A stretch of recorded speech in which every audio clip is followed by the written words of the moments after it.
Well, I'm pretty darn excited because I found some good news. Some awesome news. Okay, so what'd I find out?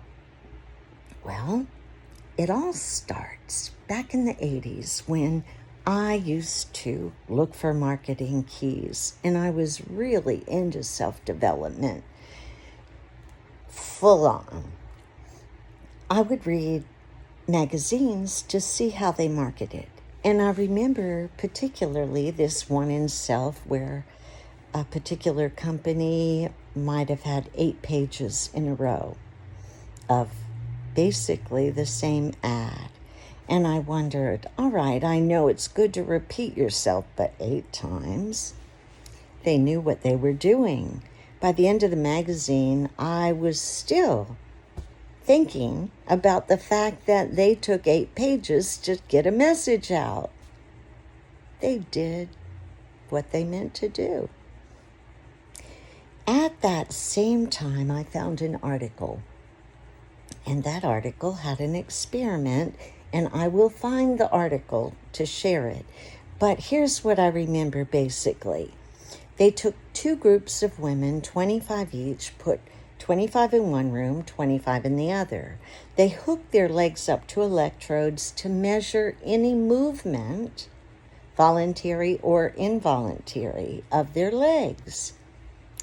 Both groups were told not to move their legs. However, one group was told to imagine exercising, to actually consider and see and feel their muscle getting bigger.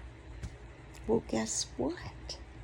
At the end of the period, guess who had bigger muscles? Those who imagined it. It was profound.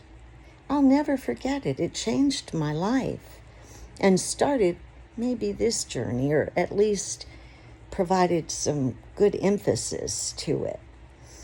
So today, as usual, I'm looking for help to understand spirit, to understand how to manage and manipulate, or not manage, but motivate, or what's the word I'm looking for?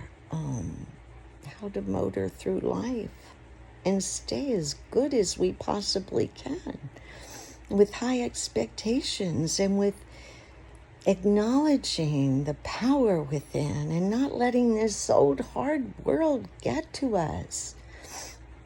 So here's what I figured out or found out today in some reading.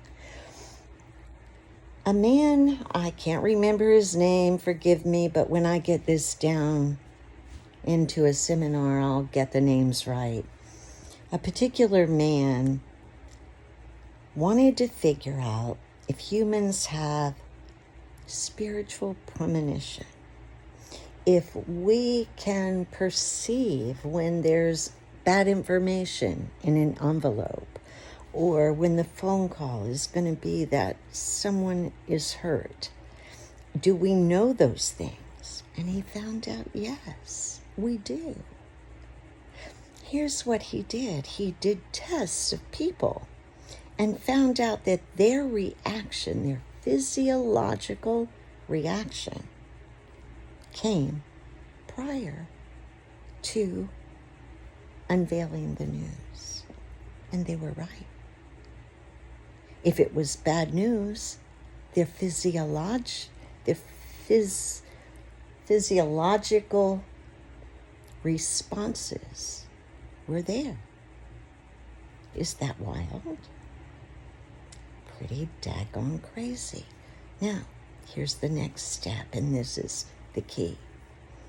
What he found out from studying Vikings is that it's not what we do with the information, but our initial response. If we stand up to whatever it is in courage and choose that we are going to direct that information appropriately and positively for our best benefit, we got the sucker. That's how we're supposed to be living. with courage, seeing a thing and calling it for our benefit from the beginning. We got this. We just got to learn it.